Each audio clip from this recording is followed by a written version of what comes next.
Why you keep attracting men who can't love you. Have you ever looked at your dating history and felt like you're watching the same movie on repeat, just with different actors, different faces, different names, but somehow the exact same ending? Here's what nobody tells you. You're not unlucky in love. You're not cursed. And no, there isn't something fundamentally wrong with you. But there is something happening beneath your conscious awareness, something Carl Jung called the shadow, that's pulling these emotionally unavailable men into your life like a magnet you can't see. What if I told you that the men who can't love you aren't randomly appearing? What if they're actually responding to an invisible signal you're broadcasting, one you don't even know you're sending? In the next few minutes, I'm going to show you the psychological mechanism that creates this pattern, and more importantly, how to finally break it. This isn't about blaming yourself.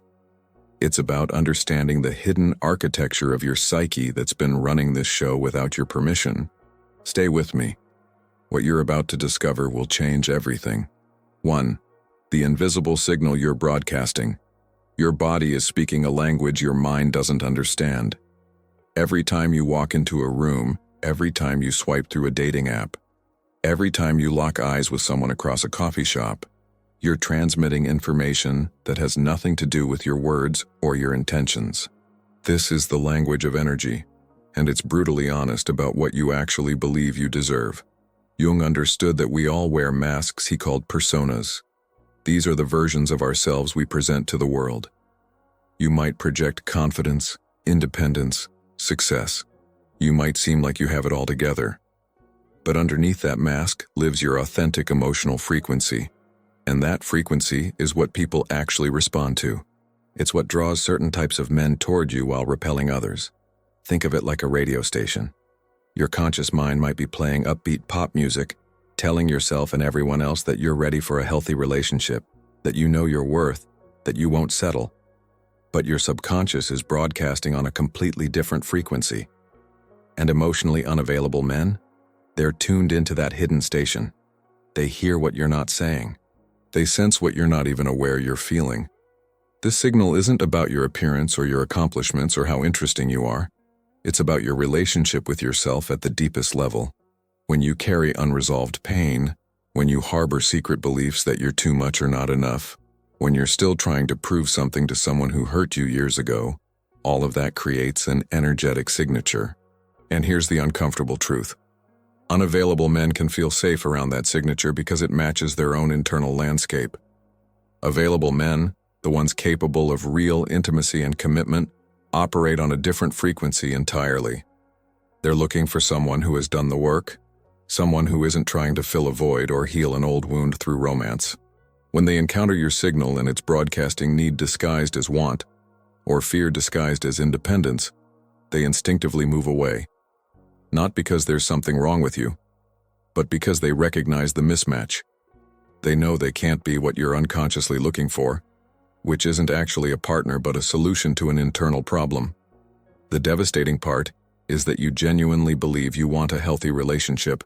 You're not lying to yourself, but wanting something consciously while broadcasting the opposite unconsciously creates a pattern that feels like torture. You keep meeting men who seem promising at first, who might even love the idea of you, but who ultimately can't show up in the ways you need.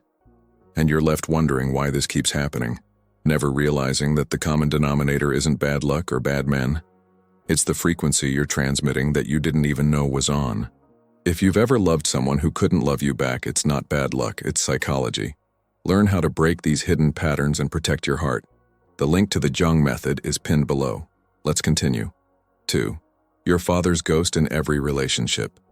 Your first blueprint for masculine love came from your father, or whoever filled that role.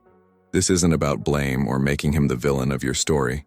It's about understanding that your young brain absorbed everything about how men behave, what they're capable of giving, and what you have to do to earn their attention and affection. These early experiences created a template that your psyche now uses as a reference point for what feels normal in romantic relationships. If your father was emotionally distant, your nervous system learned that love comes with distance built into it. Closeness feels foreign, even dangerous. When a man is actually available and present, your body might interpret that as wrong somehow, like he's not playing by the rules your system knows. The familiarity of chasing someone who can't fully be there feels more like love than the discomfort of someone who actually shows up consistently. If he was unpredictable, sometimes warm and sometimes cold, you developed an addiction to intermittent reinforcement. Your brain got wired to find the occasional crumbs of affection more valuable than a steady meal. This is why you might find yourself bored by men who are straightforward and consistent in their interest. The drama of not knowing where you stand, the high of finally getting his attention after he pulled away. This creates the chemical rush your system has learned to associate with romance. Maybe he was critical or had impossible standards. If nothing you did was ever quite good enough, you might now be drawn to men who make you feel like you have to earn their love, who keep moving the goalpost, who make you prove your worth over and over. The exhausting work of trying to be perfect enough for someone who can't actually see you becomes confused with passion and depth. Or perhaps he simply wasn't there at all, physically absent or emotionally checked out, leaving a hole in your heart shaped like male validation.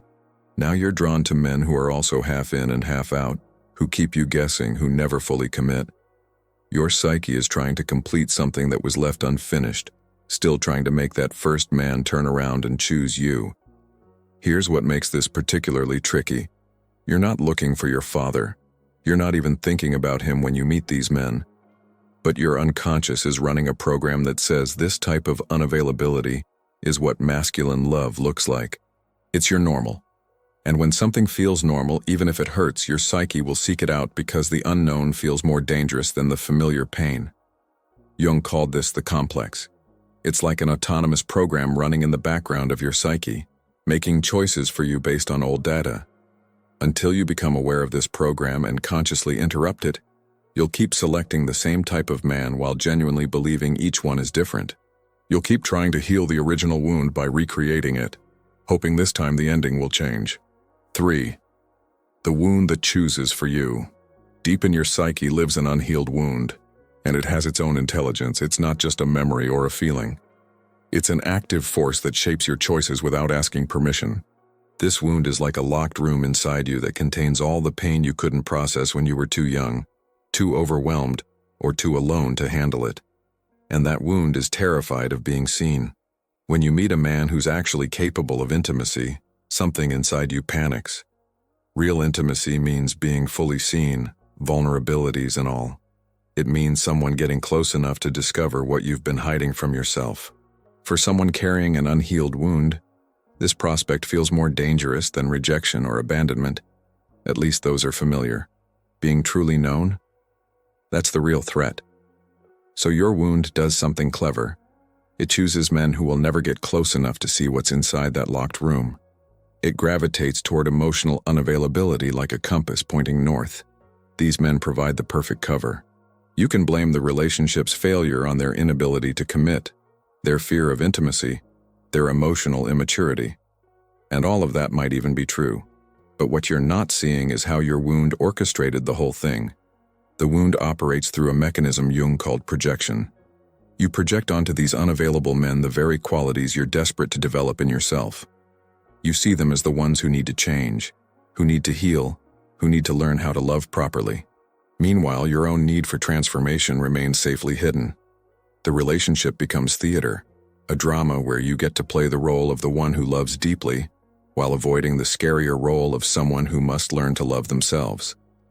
This wound also distorts your perception of chemistry. When you meet someone and feel that instant, intense attraction, that electric connection that feels like fate, your wound is often the one creating that feeling.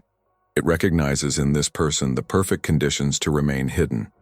The chaos, the uncertainty, the emotional roller coaster, all of this keeps you focused externally, constantly trying to figure him out, manage his moods, decode his mixed signals. There's no time or energy left to look inward at what's actually driving your choices.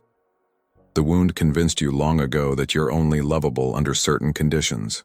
Maybe you have to be perfect or helpful or easy or mysterious or undemanding. Whatever the condition, it requires you to hide your true self. So you seek out relationships where hiding is not just possible but necessary. Where the man's unavailability means you never have to risk showing up fully and being rejected for who you actually are. What makes this particularly painful is that part of you knows what's happening. There's a voice that says, "Not again," when you feel yourself falling for someone who can't meet you halfway. But the wound is older and louder and more afraid. It will sacrifice your happiness to maintain its safety. It will choose loneliness over the risk of being truly seen and potentially rejected, and it will keep choosing the same type of man until you finally turn around and face what's in that locked room. 4. Why fixing him feels like love. There's a specific high that comes from being needed. When a man is broken, distant, struggling, and you believe you can be the one to heal him, something ancient inside you awakens. This isn't love, though it masquerades as love so convincingly that you'll defend it as the deepest thing you've ever felt. This is your psyche attempting to resolve an old story by rewriting the ending. The urge to fix someone comes from a place of unfinished business with your own pain. Somewhere along the way, you internalize the belief that your value comes from what you can do for others, how much you can tolerate, how much you can give. Maybe you tried to fix the atmosphere in your home when you were young, reading everyone's moods, managing everyone's emotions, making yourself small or helpful or perfect to keep the peace. That role became your identity. Now when you meet a man who needs fixing, your entire system lights up with purpose. Finally, here's something you know how to do. Here's a way to prove your worth. The relationship becomes a project, and projects give you a sense of control in a world that often feels chaotic. If you just love him enough, understand him enough, patient enough, he'll transform. And his transformation will validate everything about you. But here's the mechanism you're not seeing. Choosing someone who needs fixing allows you to avoid your own transformation. All your energy pours into analyzing him, understanding his childhood, making excuses for his behavior, strategizing how to help him become better. This keeps you perpetually focused outward. You become the therapist, the mother, the savior. And in that role, you never have to be vulnerable. You never have to admit you're scared or broken or lost. You get to be the strong one, the capable one, the one who has it together enough to fix someone else. There's also a twisted safety in loving someone unavailable. If he can't love you properly because he's damaged, then you never have to face the terrifying question of whether you're actually lovable. His inability to show up fully becomes the explanation for why the relationship doesn't work. It's not about you. It's about his trauma, his walls, his commitment issues. This protects your ego from the deeper fear that maybe even if he was capable of love, he still wouldn't choose you. The fixing dynamic also recreates the intermittent reinforcement pattern that your brain learned to associate with love early on. When he has a breakthrough moment, when he opens up slightly, when he shows a glimpse of the man you believe he could be, you get a hit of dopamine that feels profound. Those tiny moments of progress become more valuable than consistent love from someone healthy because you had to work so hard for them. Your brain interprets the difficulty as depth. Jung would say you're projecting your own unlived potential onto this man. The qualities you want to awaken in him, the emotional availability, the capacity for intimacy, the willingness to be vulnerable, are actually the qualities you need to develop in yourself.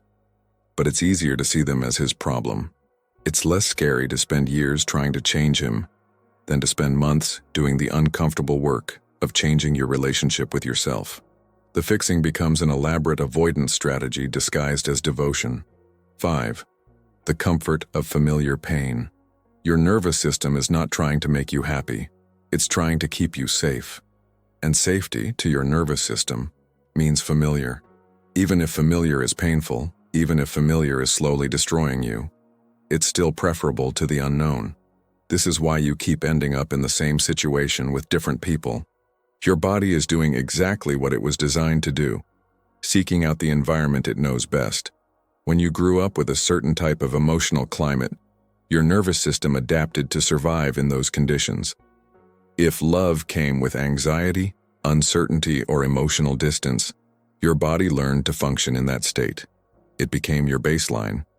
Now when you enter a relationship that's calm, stable, and secure, your nervous system doesn't recognize it as love. It feels flat, boring, like something essential is missing. The absence of drama registers as an absence of connection. This is why the phrase, "nice guys finish last," exists. It's not that you consciously prefer men who treat you badly. It's that men who are consistent and available don't activate your system in the same way. There's no adrenaline spike when you wonder if he'll text back. There's no relief rush when he finally shows up after disappearing. There's no dramatic reconciliation after a fight. Your body interprets this stability as emotional emptiness because it's been conditioned to associate love with a particular kind of suffering.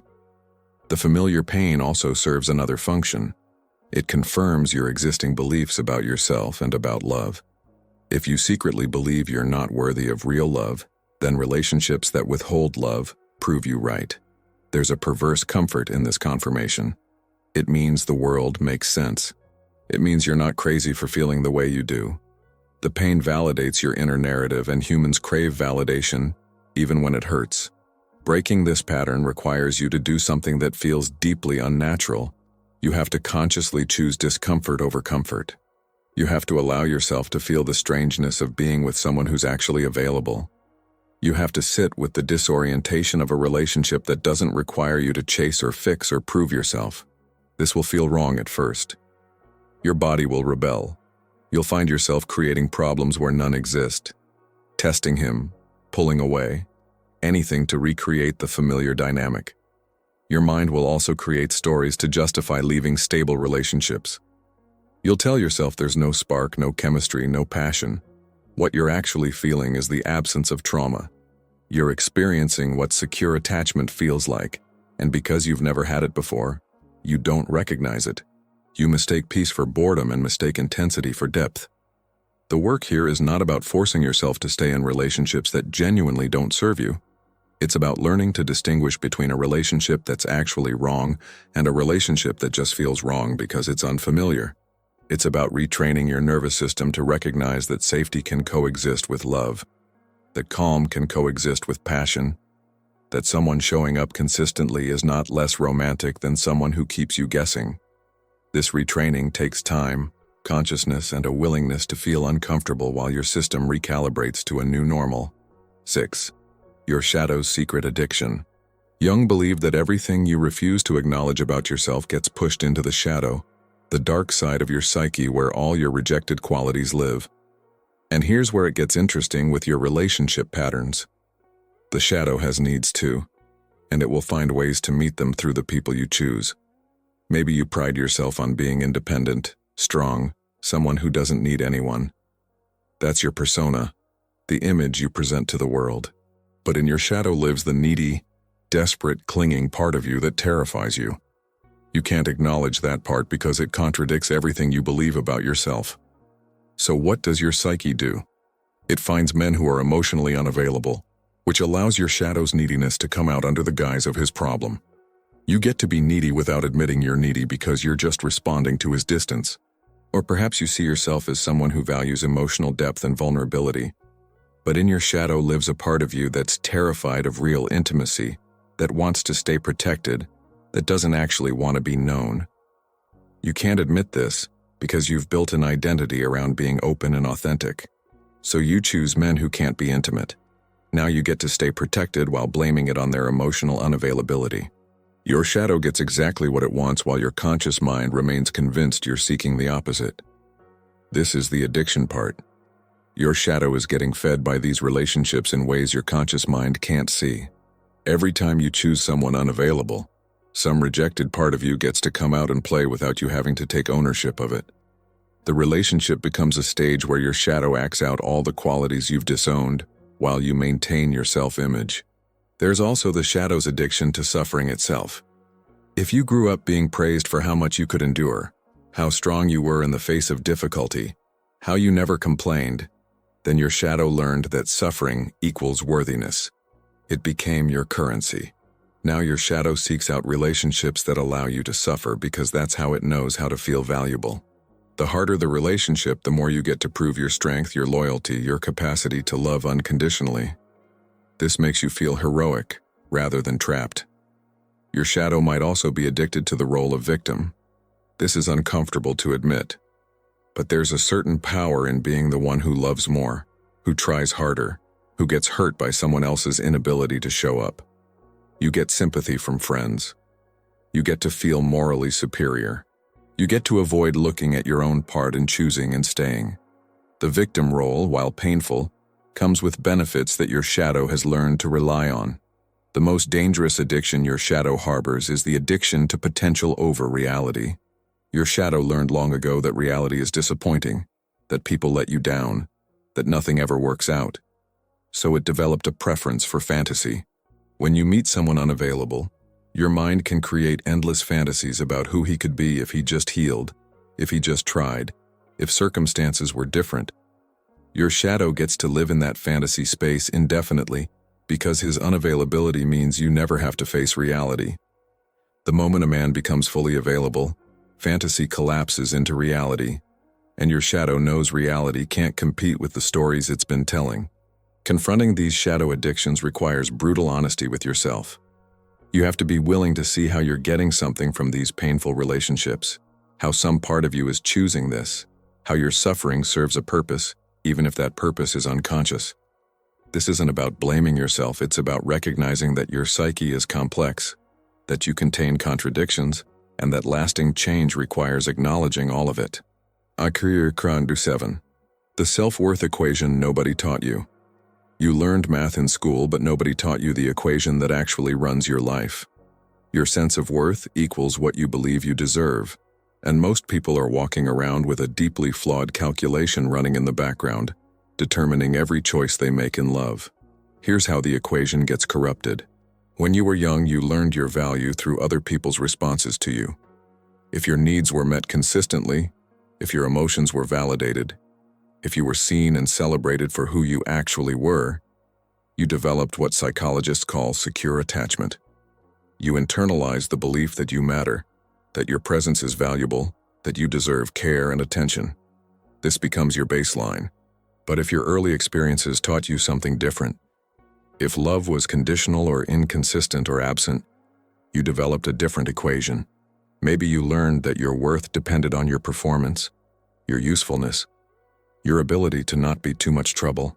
Maybe you learned that you only mattered when you were taking care of someone else's needs. Maybe you learned that your value decreased the more you asked for what you needed. These early lessons created your worth equation, and now it runs automatically.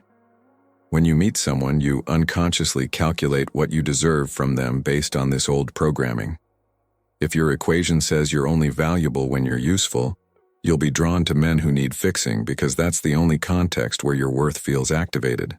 If your equation says you don't deserve consistent love, you'll feel uncomfortable with a man who shows up reliably because it doesn't match your internal calculation. The cruel trick is that you will unconsciously sabotage anything that exceeds what your equation says you deserve. When someone treats you better than your worth equation dictates, your psyche interprets this as an error that needs correcting. You'll find reasons to doubt him, to push him away, to convince yourself it's not real. Or you'll become so anxious that you create the very problems you feared. Your system will do whatever it takes to bring reality back in line with your internal equation. This is why positive affirmations and surface-level confidence building often don't work.